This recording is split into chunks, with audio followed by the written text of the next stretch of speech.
Hello, world. My next guest is an executive leader who has taken the plunge into getting people's attention by being creative and willing to take risks.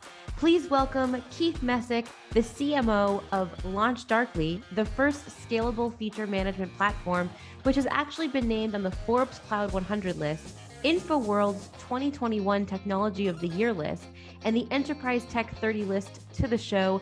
Keith, are you ready to get radically transparent with me? It seems like I have to be. Also, I think I want you to follow me around and intro me wherever I go. That was excellent. It makes it sound much more exciting than what people will actually get. So there you go. Maybe appreciate that. Sure. Yeah, Keith, we'll have to record that for on the LinkedIn, there's that new feature. I don't know how new it is anymore, right. But how to pronounce your name. We'll just, have the radically transparent podcast going. I want that. It's nice to be here. Thanks for the warm intro, and I will match your enthusiasm, I hope, with my answers. Fantastic. Well, I'm excited to have you here. Keith, you've done some pretty exciting things over your marketing career, over your lifespan, right? Thank you, Google. Thank you, LinkedIn, for giving me an inside peek into all of it. But I was hoping, now that I've had you on the show, could you actually give us a brief look into your professional journey and maybe even how you found yourself as CMO of LaunchDarkly? Sure. Yeah, I mean, my very first job out of college was as a incredibly underwhelming C developer, oddly enough. So I had it's a very long story how I got to that point, but I had a marketing degree. I taught myself to code. I had gotten a job with PricewaterhouseCoopers shortly thereafter. And I was so bad at it that they basically I ended up in marketing. But no, I sort of left the straight sort of developer world and got into more technology consulting with PwC, and then with a company called Siebel, through a company that they had acquired. Siebel was very early CRM, Salesforce automation. It was sort of the on-prem thing that Salesforce killed for all intents and purposes. It was fun to be there when that was happening, by the way. But so I sort of went from developer to consultant. I liked consultant a lot. It was I really liked technology, so it was kind of sitting in between technology and business, which is some place that I really, really enjoyed, and that's sort of a theme of my career. I kind of stayed in a bunch of random consulting, kind of like weird skunkworks type roles that I really enjoyed, which is kind of like special projects. I really enjoyed special projects. I kind of woke up one day and thought, as much as I love special projects, I've seen the org chart and there's nowhere to go here. Everyone they think the work's very valuable. They seem to like me, but I want more than this. And those special projects always sort of went somewhere across marketing, sales, and product. So typically product marketing, sales enablement, things like that. So I ended up leaving a company called SuccessFactors and joining a startup in the city over a decade ago. It's called Good Satisfaction. I became head of marketing there, and I've been doing that job for various startups at different stages since that day. So 12, 13 years now.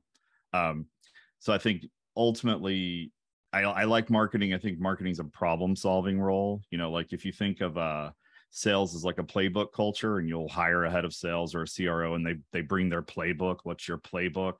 That's the word. I think that's accurate. Marketing is a learning and doing role. There is no playbook. Your go-to-market determines your playbook. Your ASPs determine your play. I mean, there's a million details that would determine how you address a problem. So if you come in with just a playbook that you think adapts to any single company, then you fail. So I like the sort of new and different challenge that marketing brings. Absolutely. And we're definitely going to get into that later in the show. But for everyone listening, LaunchDarkly is pretty interesting. It's won some pretty incredible awards. Could you just give us in one elevator pitch or one sentence the value that LaunchDarkly is bringing to your customers? Yeah, I mean, so LaunchDarkly, it's going to be more than a sentence, but I'm very proud of this company.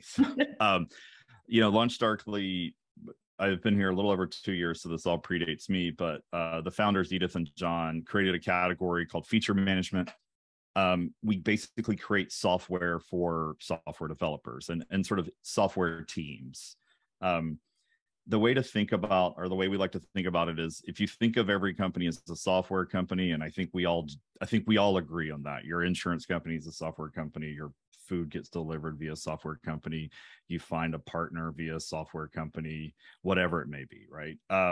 Someone walks your dog, can be anything. If you think of every company as a software company, and if you think of software at its core sort of like a collection of features, like that's what software is. It's basically like it's the sum of all of the features that you use, right? And so building, shipping, testing features is big business. It's risky business. It's sort of, in many cases, the difference between success and failure for a business, certainly for an app or for your customer experience. So, LaunchDarkly provides a way for people, to basically minimize the risk and also maximize the value of releasing features, like of building software. It's a really good value prop in the grand scheme of things. Is we help you move faster with less risk and create the best possible outcome.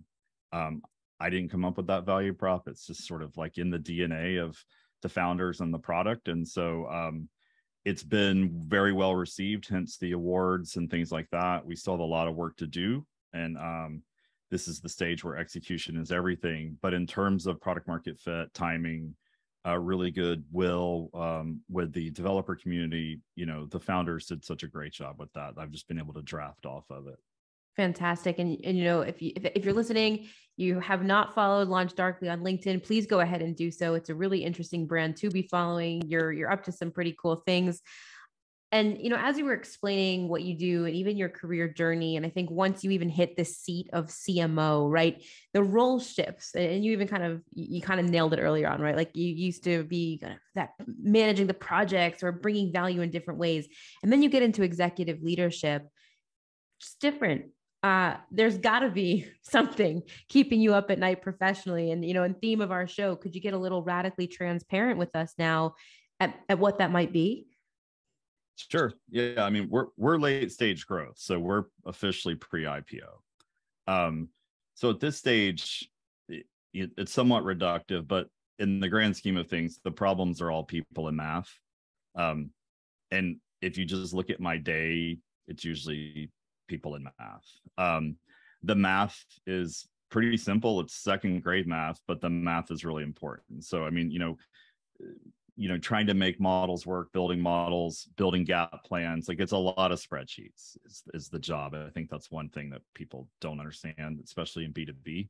And I think a lot of people who get the CMO title are like, wait, I don't like this job because I don't want to be in spreadsheets. It's like, well, you're in the wrong job. It's a lot of modeling. So the math we think about, like, we think about as your pre-IPO, you're thinking about your CAC payback, you're thinking about budgets, you're thinking about rule of 40, you're thinking about all of the things, growth and efficiency wise, that will lead to a successful IPO, right? So that math is critical, and that math is enough to keep you up at night. And then people are people, right? People are the greatest part of this job. The BDRs report me as well. So we have a team of a little over 100 right now. So it's a big team. There's sort of nothing better than, watching someone develop in their career, achieve some success and recognition. And there's also just an inevitable part of the difficult conversations, whether it's performance, whether it's stage appropriateness, which is something that happens at this stage where you have people who've been here a while. And the reality is that now we're kind of in scale mode. And so a lot of people who like early stage companies hate this stage. And so, having those conversations are never fun, but they're absolutely part of the job. One thing, I like to think of, especially as in high growth startups, like your angel, your seed, your A, your B, your C, your D, so forth and so on. They're like sort of like different companies, especially if you think like the big jumps from A to C or A to D. This company looks nothing like that. It's structured nothing like it was. And so, a lot of the people that were appropriate for that stage aren't for the stage, aren't happy at this stage, and just really not really, it's not really something that can be coached. It's kind of a desire thing. So, it's inevitable. That's part of the job. It's not, it's not all of the part of the job, but it is part of the job. But people in math, I think, generally are the things that I'm thinking about most of the day. Well, people in math are certainly enough to keep anybody up at night, I think. So I do hope Right. you get a little bit of sleep. It's an interesting combo. I would love to tell you I'm obsessing about email copy, but I'm not. Yeah. We're not. We thanks for that transparency there. I want to talk CMO for a moment, right? Because you kind of called it out a second ago, but everyone wants the title. Everyone aspires to be CMO, but not everyone wants the actual job, right? You shared it, like spreadsheets.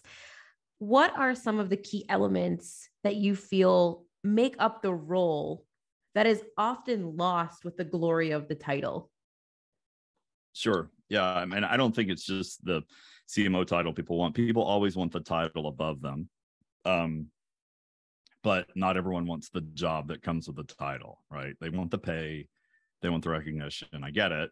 They want the sort of sense that they're advancing in their careers. But I'd say just in general, like in the most basic sense, when you're an individual contributor, and I'll make this move quickly all the way to CMO, you're sort of a free agent. I mean, you certainly are expected to represent the best interests of the business, but for all intents and purposes, you are optimizing for your own personal gain.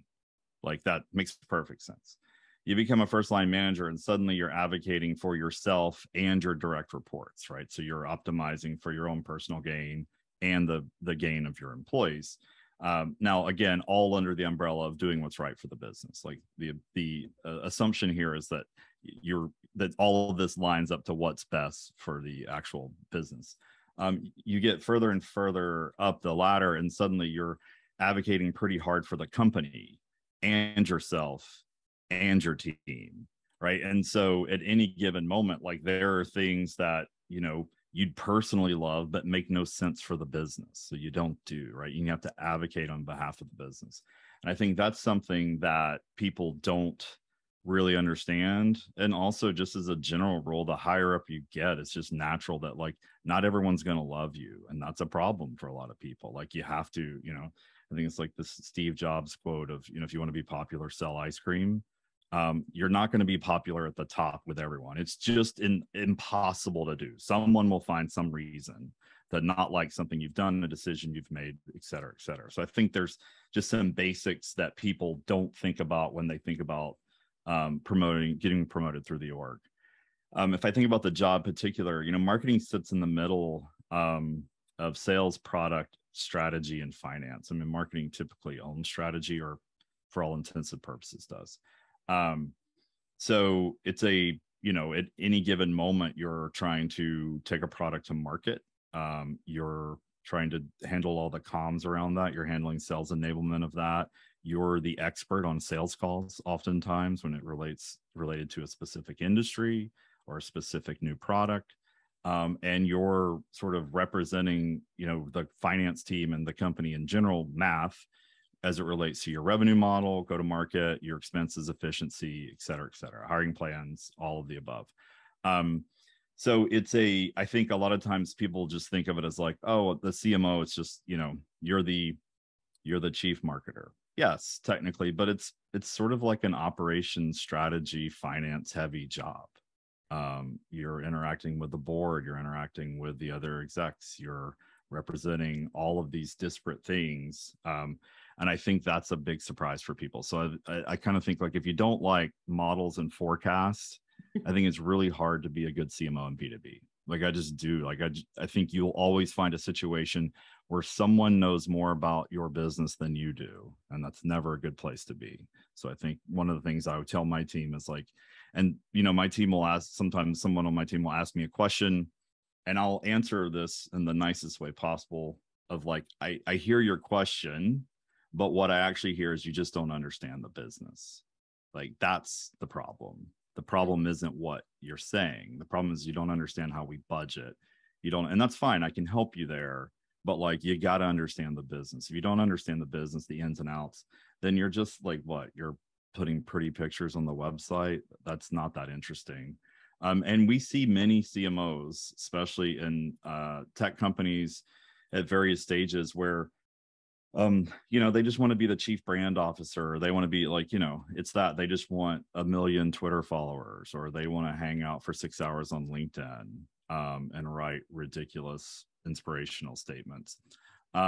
Those people never make it. They just don't. They always get hired over. People grow out of it.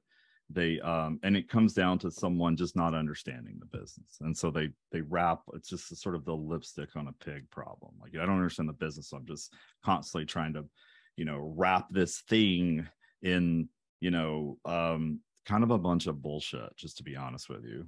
And so I think that understanding the business, understanding the revenue models, understanding go-to-market strategy, understanding pricing and packaging, and also motivating your team, identifying high performers, retaining high performers, et cetera, et cetera, et cetera, is the job, especially if you want to keep this job from stage to stage to stage.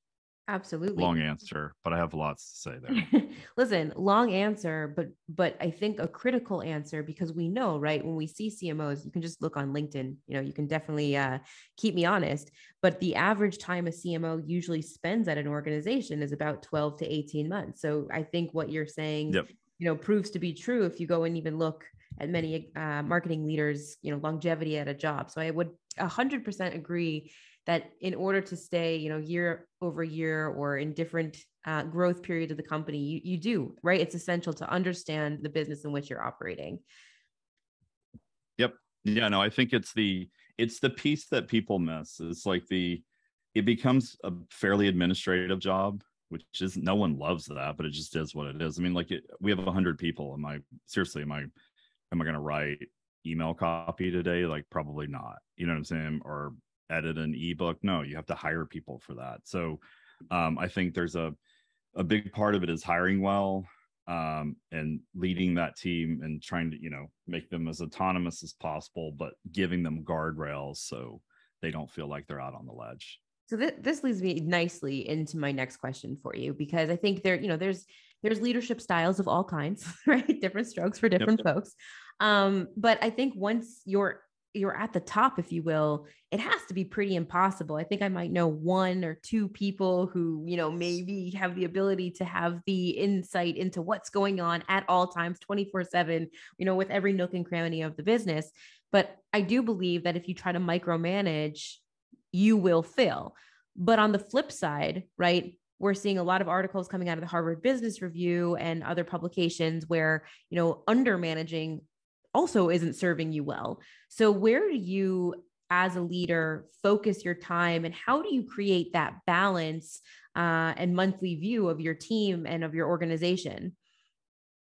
Yeah, no, it's a really good question. I think that, first and foremost, you have to create and communicate like some sort of decision matrix or decision stack for your team.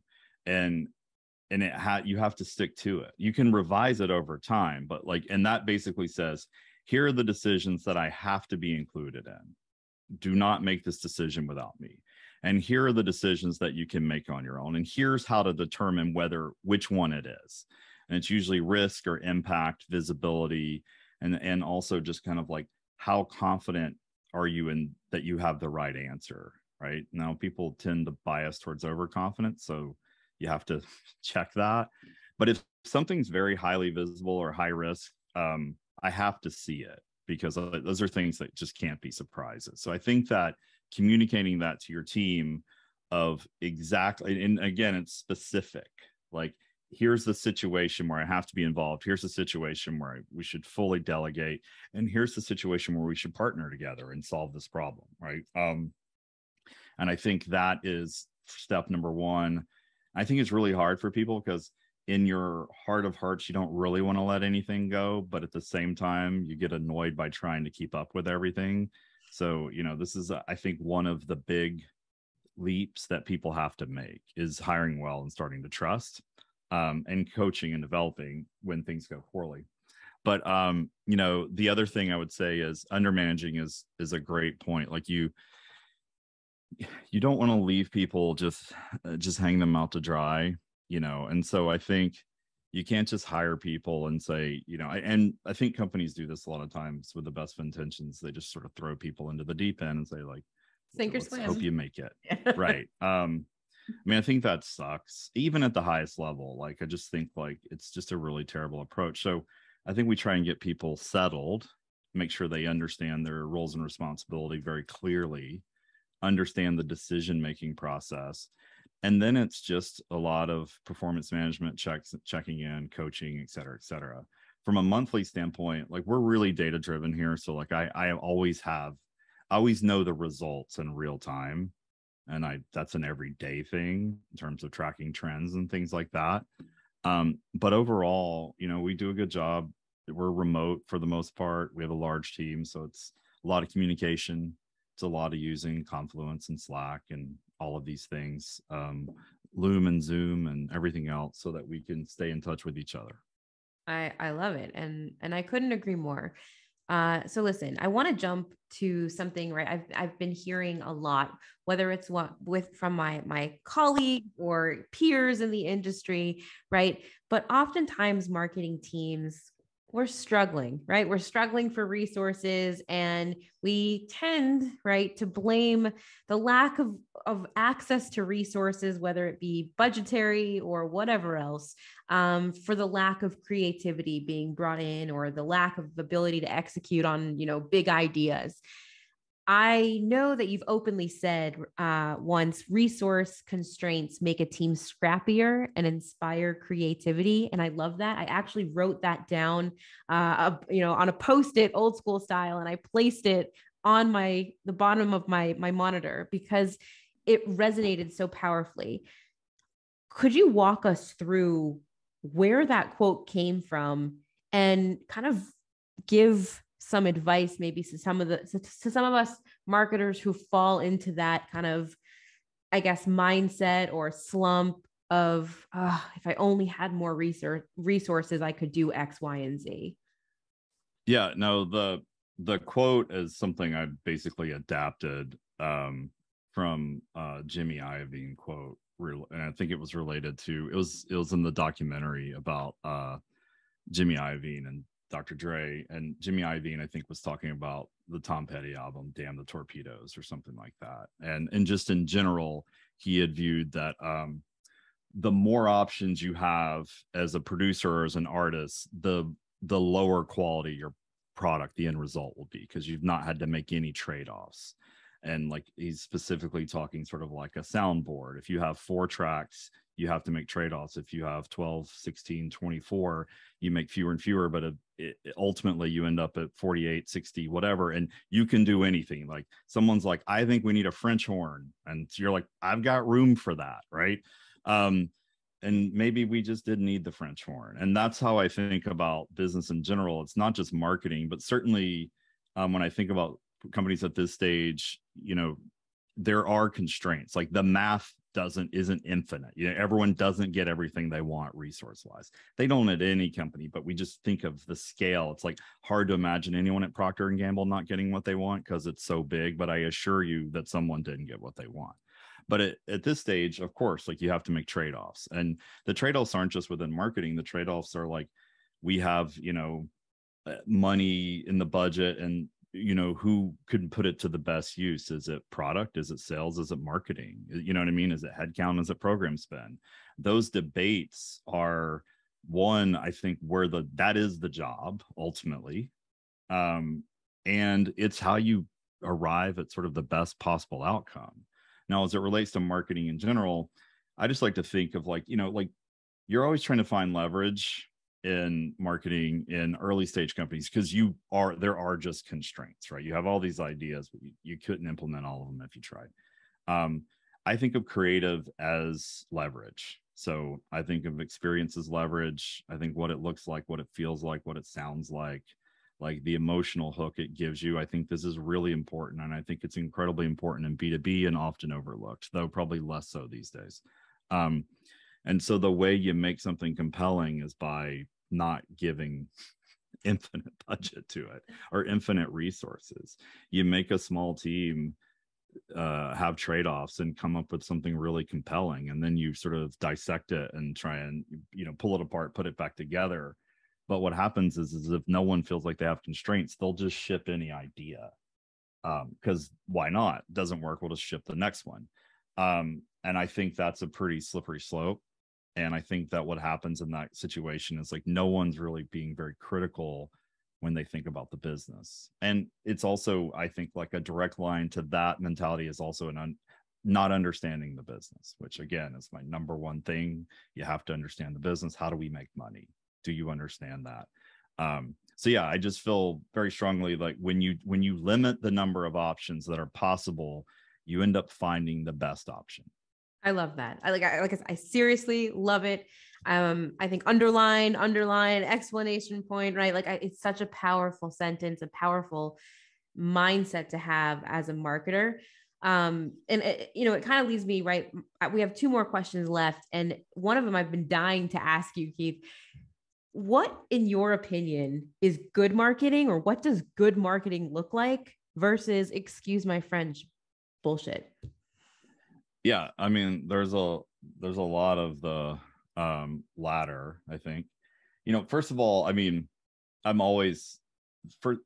ultimately good marketing is what works. So like there's, you can look at something externally, and I always laugh. Like I've seen things where like people will do like a teardown of a website or something like that. And I'm like, can you see their Salesforce? Because if you can't see that, then like it's just like it's actually sort of idiotic, to be honest with you. It's like, this is bad hygiene, or this doesn't work. And it's like, can you prove that it doesn't work? Because ultimately good marketing shows up in a report somewhere. Like, so that's my first step. But that being said, I think generally like good marketing doesn't waste the audience's time. There's a lot of marketing for marketing's sake. There's a lot of like, marketers, I think, when left alone for too long, will come up with ideas that they think are good ideas, but can often be completely disconnected from the buyer.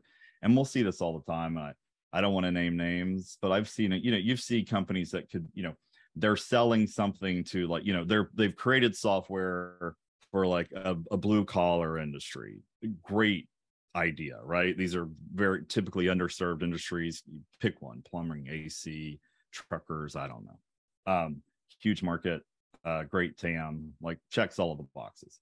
But then you'll see a marketing team wants to take like the most romantic view of this. It's like, creating a campaign around how, I'm making these up, the world runs on electricians. And this is literally just hang with me. We're going with you.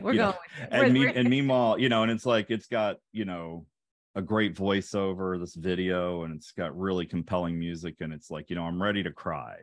And meanwhile, the customer, the electrician's just like, I just want billing software. Like, I actually don't, like, who is this for? Like, I'm an electrician. Like, I get up at, however, I work all day, I go to bed, I have kids, whatever, you know what I mean? I want you to make my job easier, not more romantic. And I think that disconnect happens a lot because marketing for marketing's sake feels really good. But I think it can be a waste of people's time. And I think that wasting your audience's time is like a sort of a capital offense. It's really, listen, time sucks. is the one it's thing really you gross. never get back. So right. And I think marketers, again, it's always well-intended, never malicious, but I think marketers oftentimes find themselves in wasting people's time. And I think that's really hard to come back. You get a few like do-overs there, but you do that over time. And what you find is that like people are just turn you off. Like, this isn't a channel that I'm interested in watching anymore. I think that's a real problem when you reach that point. So wasting time, I think, is the number one thing for me. The other thing that sort of I go to is you can just tell. It's like when, again, I go back to like, I'm the CMO who wants to have more Twitter followers than the company they represent. Like, that's usually a fairly bad sign, in my opinion. Where so like promoting one's personal brand is more important than promoting the business that actually pays you. Like, I've got friends who are great at that. God bless them. They also, most of them aren't hireable. certainly not for them. They're good people.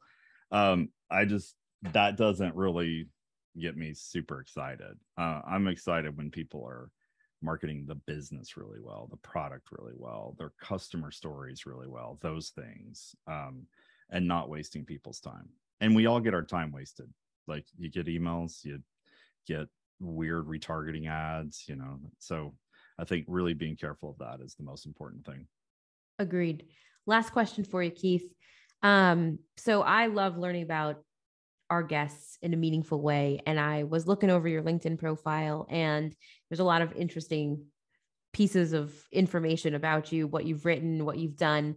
Could you share with us now, perhaps one thing that there's no digital footprint of, and we wouldn't be able to learn about you from just reading your LinkedIn or Googling your name?